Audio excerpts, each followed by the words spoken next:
In modern-day Ireland, a mother is building a future for herself and for her daughters by building a new place they can call home. Also in Ireland, but back in the year 1650, a father is fighting for his daughter by fighting against the menacing wolves of the forest. Today on Something Old, Something New, we're looking at two 2020 Irish films, the newly released drama Herself, as well as the new animated film Wolfwalkers. Let's ride!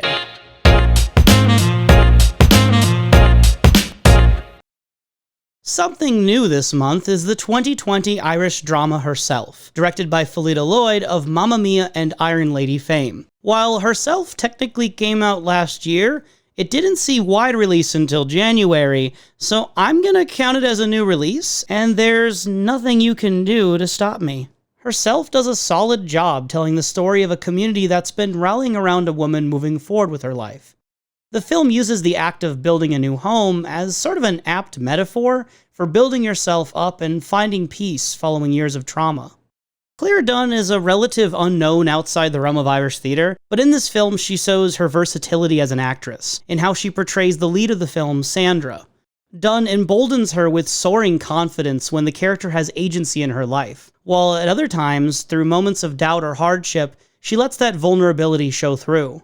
Herself is a film about empowerment, not only for Sandra as a character, but also vicariously through her for women in the real world who have been moving forward with their lives after trauma and abuse. But what holds the experience back for me are the many montages that Herself likes to indulge in from time to time, often back to back. The danceable beat of David Guetta's Titanium kicks in. Sia's powerful vocals soar, everyone is together building a house, and the experience honestly washed over me like the kind of feel-good, faux inspirational advertisement that honestly I'd rather just skip if it was on YouTube. The feel-good moments, as well as some of the gut punches the film delivers, can also feel a bit emotionally manipulative. The use of editing and soundtrack artificially prod the viewer's emotions. And at times, the script feels a bit convenient and contrived, and the camera work has a slightly shaky quality that, I don't know, sometimes it just didn't feel like the best choice to me. But overall, this is a movie I can see a lot of people really enjoying and finding value in. If you're interested in a feel-good film that also has its share of genuine struggles mixed in, consider checking out Herself on Amazon Prime. I give Herself a 2.5 out of 5. For something old this month, I decided to check out the admittedly not so old at all 2020 Irish animated film Wolfwalkers, which is the third installment of director Tom Moore's Irish folklore trilogy. Admittedly, I had not seen The Secret of Kells or Song of the Sea, but I had heard a lot of praise for Wolfwalker back in December, and I wanted to see if the hype was for real or not. And I am happy to report that the hype very much do be real. Wolfwalkers mostly revolves around the perspective of Robin Goodfellow, the young daughter of one of the town's hunters. Eager to help her father hunt the wolves that have lately been threatening the townspeople, Robin disobeys her father's orders in order to prove herself valuable, only to end up encountering a mysterious girl, the legendary Wolfwalker, someone who is human by day, but while asleep at night roams the forest as a wolf. The story and themes here hearken to the likes of Disney's Pocahontas and, very dear to my heart, The Hunchback of Notre Dame. Wolfwalkers strikes perfectly that balance of being both entertaining for children as well as entertaining for adults. Kids can sing along to Running with the Wolves, and they can relate to the struggles of the main two girl protagonists. Adults can chew on the history being depicted in the film and its political, religious, and environmental themes.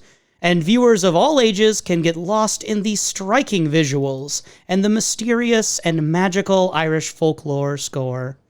Wolfwalkers is a standout animated film at a time where, frankly, 2D animation like this is rather scarce. While it bears some similarities to other animated films or folktales, it isn't derivative or preying on nostalgia. Everything from the animation to the music, from the characters to the story, is consistently entertaining and high quality for the full length of the film. I really don't have any particular complaints or criticisms of the film. It's just really, really solid.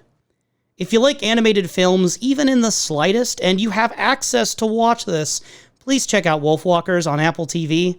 I imagine that at some point Apple TV is probably going to go away, right? It's probably going to sink. And I hope that when it does, Wolfwalkers is able to climb out of that proverbial sea and find a new home, where a wider audience can experience it and the movie can receive some of the attention it really ought to have. I give Wolfwalkers a 4 out of 5. And there you have it. This is my first episode of Something Old, Something New, and already I have found a way to cheat my own rules. I put 2 films together that technically were from the same year, but if you can forgive me for that, I'd love to read your thoughts on these 2 Irish films. Whether you agree with me and say, "Yes, Kalil, you have spoken a wisdom upon me," or perhaps you just think I'm full of nonsense, please share your hot takes in the comment section, and I will see you next month for Something Old, Something New. Ciao!